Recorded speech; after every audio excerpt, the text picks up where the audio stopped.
Bem-vindo ao Portal do Milagre. Você está prestes a embarcar em uma experiência diferente de qualquer outra. A história mais contada da humanidade e, ao mesmo tempo, a mais incompreendida. Por séculos, muitos enxergaram a Bíblia apenas como um conjunto de regras ou uma coleção de relatos antigos. Mas, na verdade, ela é algo muito maior. A narrativa mais épica já escrita. A grande trama que une o céu e a terra, o divino e o humano.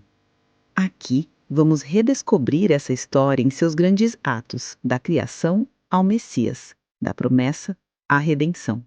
Não como capítulos isolados, mas como um fio contínuo que conduz cada página, cada personagem e cada evento rumo a um propósito eterno.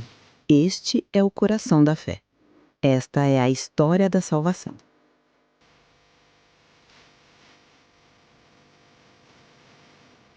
Tudo começou no vazio, no nada.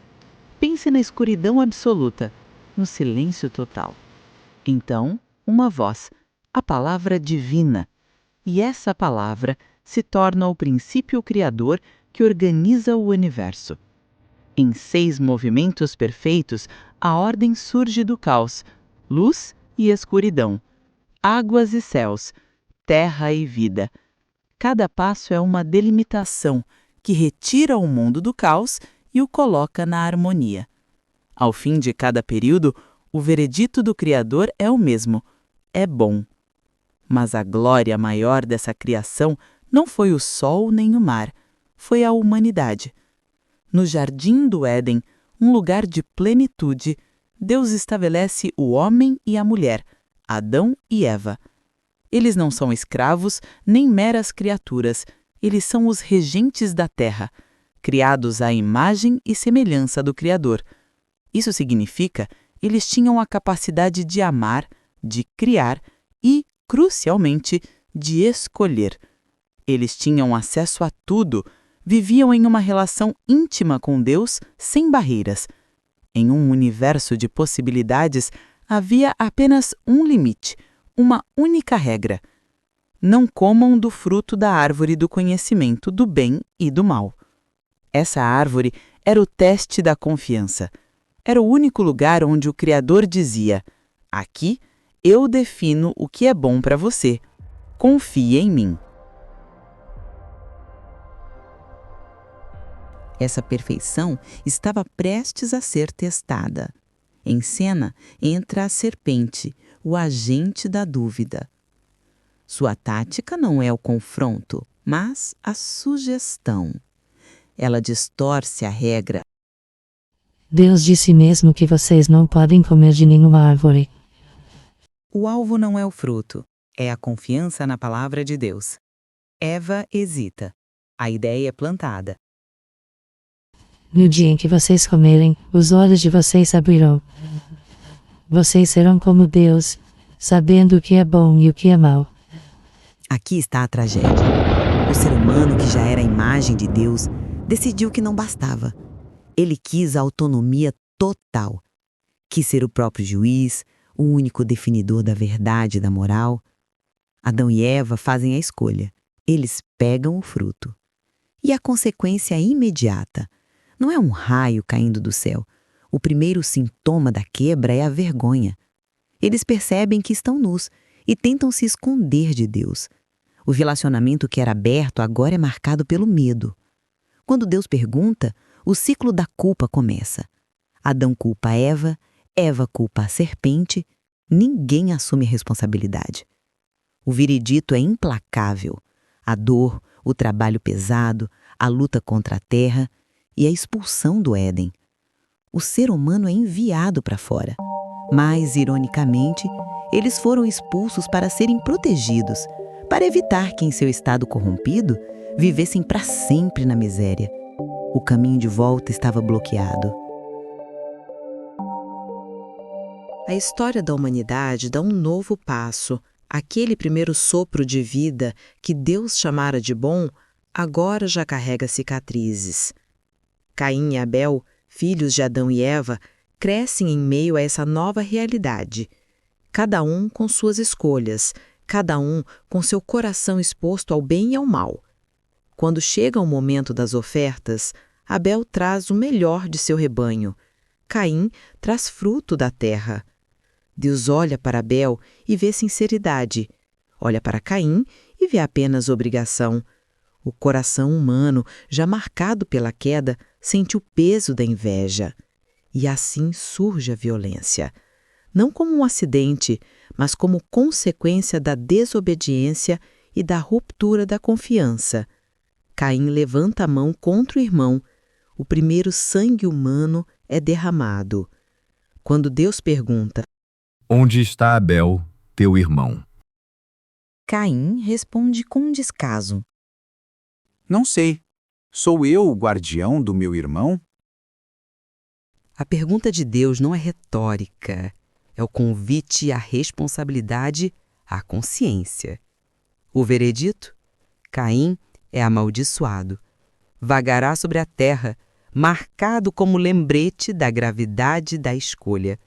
Mas, mesmo na punição, há misericórdia. Deus coloca um sinal para que ninguém o mate. Aqui aprendemos algo essencial. A queda não ficou apenas no Éden. Ela se espalha, invade os lares, as famílias, a sociedade. Mas Deus permanece próximo, mesmo diante do erro humano. A história avança e o mundo que começara em harmonia se torna palco de caos. A descendência de Adão cresce, mas com ela cresce também a corrupção. A terra se enche de violência. O mal não é mais um ato isolado, tornou-se cultura, tornou-se sistema. A criação, feita para refletir a bondade de Deus, agora reflete apenas o ego humano. A Escritura descreve: o Senhor viu que a maldade do homem se havia multiplicado e que todo o pensamento do seu coração era continuamente mau. E então o Criador se entristece. Não porque errou, mas porque ama. Deus não é indiferente ao sofrimento do mundo. O pecado não o fere por orgulho, mas porque fere o que ele ama, o ser humano. Entre tantos corações corrompidos, um homem ainda escuta. Seu nome é Noé. A Bíblia o descreve como justo, íntegro entre os seus. Ele caminha com Deus, algo que já não se ouvia desde o Éden. O Senhor decide agir, não por impulso, mas por justiça. Ele anuncia: o mundo será lavado, não destruído por vingança, mas purificado por compaixão.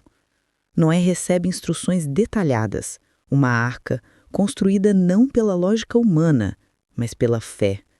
Enquanto o mundo ri, ele trabalha. Enquanto os outros acumulam, ele obedece. Cada golpe de martelo é uma pregação silenciosa sobre arrependimento e esperança. E então, o dia chega. As portas da arca se fecham. O céu se rompe. As águas que antes sustentavam a vida, agora a engolem. O caos volta, não para vencer, mas para reiniciar. O mundo é submerso, e apenas Noé, sua família e os animais escolhidos são poupados.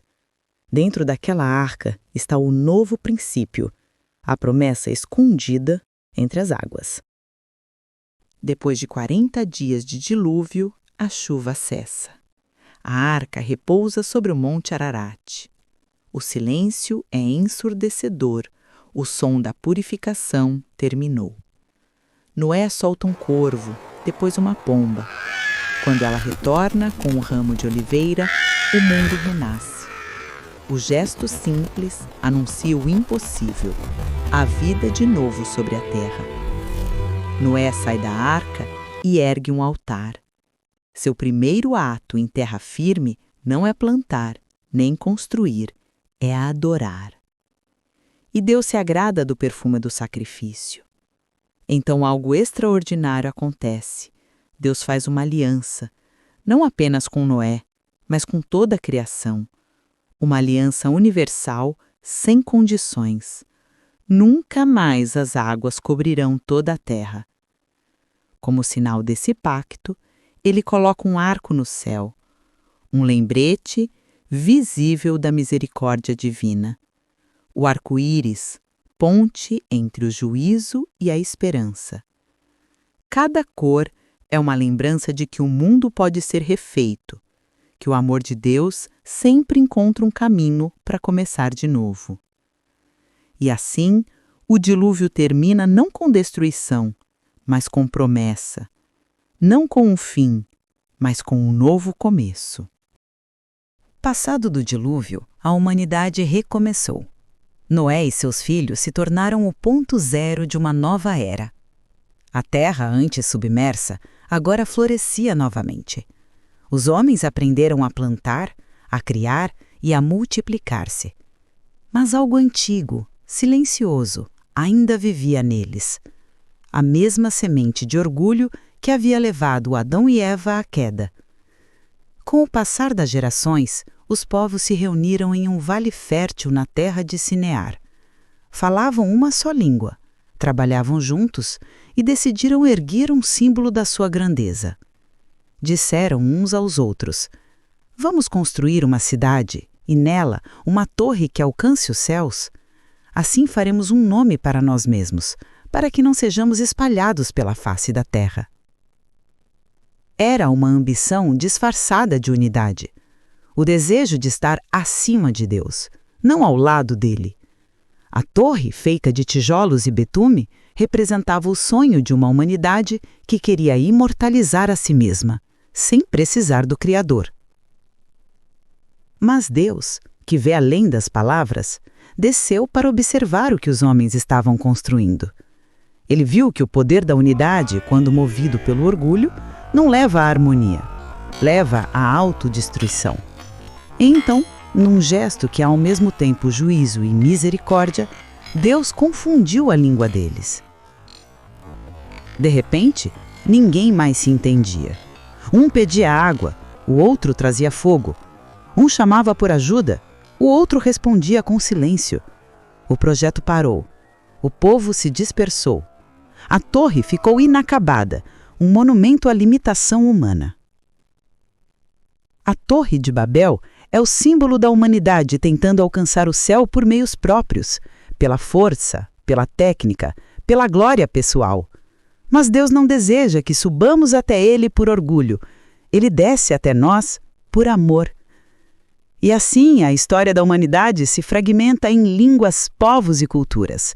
A unidade só seria restaurada séculos depois, não por uma torre, mas por uma cruz. Em Babel, as línguas se dividiram. Em Pentecostes, elas se uniram novamente. Essa é a lição eterna de Babel. Toda vez que tentamos construir um mundo sem Deus, erguemos torres que cedo ou tarde desmoronam. Mas quando deixamos que Ele seja o centro, encontramos a verdadeira altura da alma humana. Com o caos de Babel, o mundo parecia perdido entre ruínas e vozes confusas. Povos se espalharam, nações nasceram, e com elas, deuses falsos e templos de pedra. A humanidade seguia tentando encontrar o divino à sua maneira. Mas o silêncio do verdadeiro Deus era apenas o prelúdio de algo maior. Então, Deus falou novamente. Não a um rei nem a um sacerdote, mas a um homem comum. Seu nome era Abrão, um pastor nômade da cidade de Ur dos Caldeus. Nenhum exército, nenhum trono, nenhum templo. Apenas um coração disposto a ouvir. Saia da sua terra, da casa de seu pai, e vá para o lugar que eu lhe mostrarei. Farei de você uma grande nação. Estas palavras mudaram a história humana. A partir de um único homem, Deus começaria a reconstruir o elo entre o céu e a terra. Abrão não recebeu mapas nem garantias. Tudo o que ele tinha era uma promessa e uma voz. Ele obedeceu, deixou tudo para trás: segurança, cultura, passado. E partiu. Cada passo de sua caravana era um ato de fé. Ele não sabia onde estava indo, mas sabia com quem estava indo. Os anos passaram e a promessa parecia distante. Deus lhe prometera descendência, mas o tempo avançava e Sara, sua esposa, continuava estéril. O silêncio de Deus se estendia e o coração humano vacilava.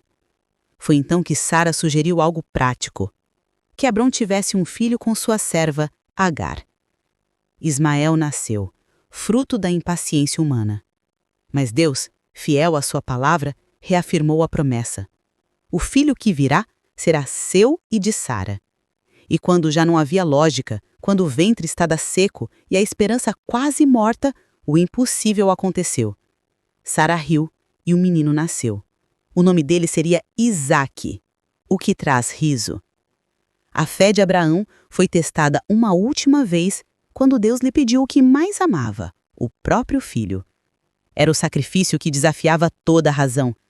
E mesmo sem entender, Abraão subiu um monte confiando que Deus proveria. E Deus proveu. Um cordeiro foi encontrado preso entre os arbustos, substituto do sacrifício humano. Ali, no alto daquele monte, algo foi revelado. O Deus de Abraão não deseja a morte dos filhos, mas oferece o seu próprio. Séculos mais tarde, naquele mesmo território, outro filho carregaria a lenha e subiria outro monte: o Calvário. A história de Abraão é o coração da fé. Acreditar não no que se vê, mas no que Deus diz. Ele nos ensina que fé não é entender, é confiar. Que promessas divinas não dependem da força humana, mas da fidelidade de quem prometeu. E assim, de um casal idoso, nasceu uma nação. E dessa nação viria aquele que restauraria o elo perdido no Éden. Deus não desistiu da humanidade. Ele apenas começou de novo, com Abraão. Depois da fé de Abraão e da alegria do nascimento de Isaque, a promessa de Deus parecia seguir um curso tranquilo, mas a história da salvação nunca foi uma linha reta. Ela é feita de curvas, conflitos e corações humanos. Isaque cresceu e se casou com Rebeca. E assim como sua mãe, ela também enfrentou a dor da esterilidade até que Deus, mais uma vez, interveio. Rebeca concebeu gêmeos, Esaú e Jacó. Desde o ventre, os dois já lutavam. Era como se o drama espiritual da humanidade estivesse sendo encenado em miniatura, dentro dela. E Deus declarou: 2 nações estão no teu ventre, um povo será mais forte que o outro, e o mais velho servirá ao mais novo. O primeiro nasceu ruivo, forte e peludo, Esaú. O segundo, segurando o calcanhar do irmão, Jacó, o que segura o calcanhar, o suplantador. Os anos passaram e os contrastes ficaram claros.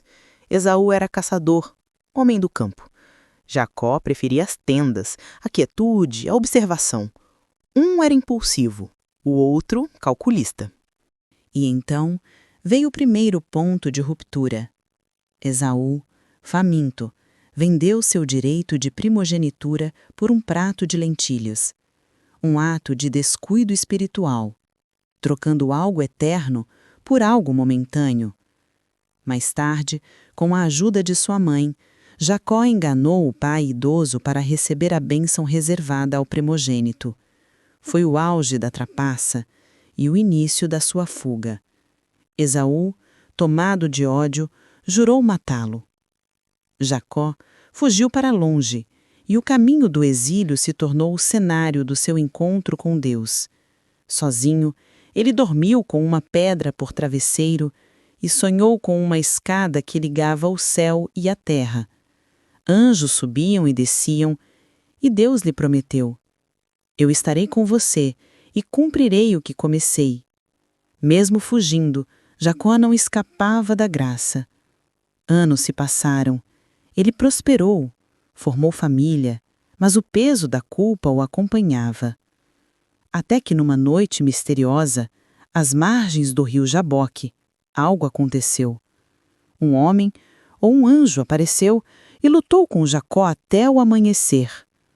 Não era uma luta física apenas, era espiritual, existencial. O enganador estava sendo transformado.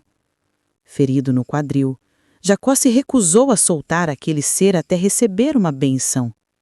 E a bênção veio, junto com um novo nome: Israel, aquele que lutou com Deus e venceu. Essa luta simboliza a jornada de todo crente. Enfrentamos a nós mesmos, nossas culpas, nossos medos, e só saímos vitoriosos quando deixamos Deus nos tocar. Mais tarde, Jacó e Esaú se reencontraram. Nenhuma palavra mágica, nenhum castigo divino, apenas o perdão. Esaú correu, abraçou o irmão e o chorou. A história termina não com vingança, mas com reconciliação. Deus mostra que sua promessa não depende de famílias perfeitas, mas de corações dispostos a mudar. Jacó, o trapaceiro, se torna o pai das 12 tribos de Israel. A bênção continua, porque o plano de Deus nunca é interrompido pela falha humana. Ele a transforma em caminho de redenção. Mas a redenção de Jacó não encerrou o drama da sua família. A história de Israel prossegue e o peso da falha humana, da inveja e da preferência familiar volta a se manifestar. Da mesma forma que o ciúme havia separado Jacó de Esaú, ele agora ameaçava o futuro das 12 tribos. A redenção era real, mas a jornada da fé ainda exigiria um preço alto e uma nova prova de confiança. José, o filho preferido, ferido pela inveja e vendido pelos irmãos, foi lançado ao esquecimento. Longe de casa e injustamente aprisionado, ele se torna, pela providência de Deus, o homem que salvaria não apenas o Egito, mas a própria família que o traiu. Aquele que foi rejeitado, agora é o Salvador.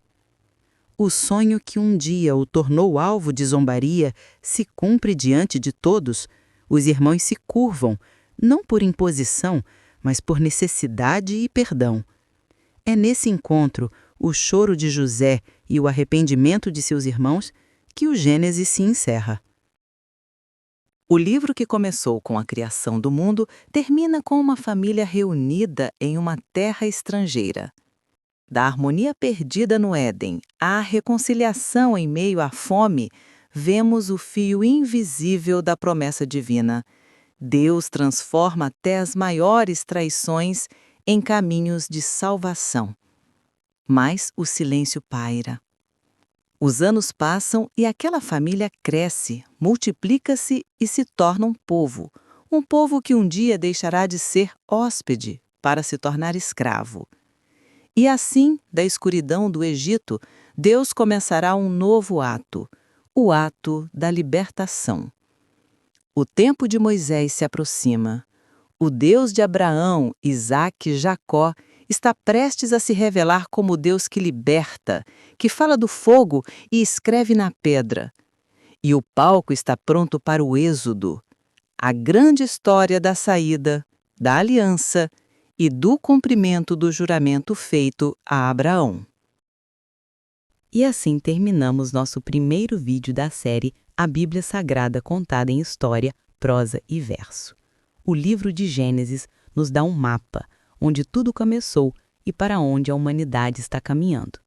O caminho é longo e sabemos que a Bíblia nem sempre é de fácil entendimento, sendo um texto traduzido e interpretado através das experiências e crenças de inúmeras pessoas.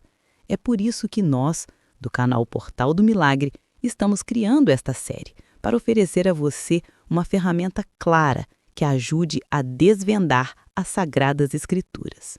Lembre-se, nossa playlist não substitui a leitura da própria Bíblia, mas é um farol para iluminar sua caminhada. Um abraço fraterno a todos, que vocês fiquem com a paz de Cristo e nos vemos no próximo vídeo, onde entraremos na grande história da libertação, o Êxodo.